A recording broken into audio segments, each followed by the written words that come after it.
Earthquake.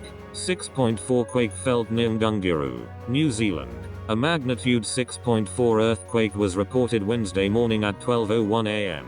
Pacific Time, 563 miles from Ngunguru, New Zealand, according to the U.S. Geological Survey. According to the USGS, the epicenter was farther than 100 miles from a city. In the last 10 days, there have been 8 earthquakes of magnitude 3.0 or greater centered nearby. The earthquake occurred at a depth of 6.2 miles. Did you feel this earthquake? Consider reporting what you felt to the USGS.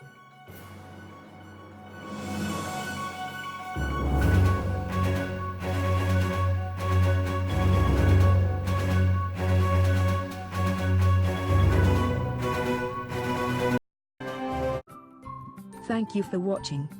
Please subscribe to us on YouTube.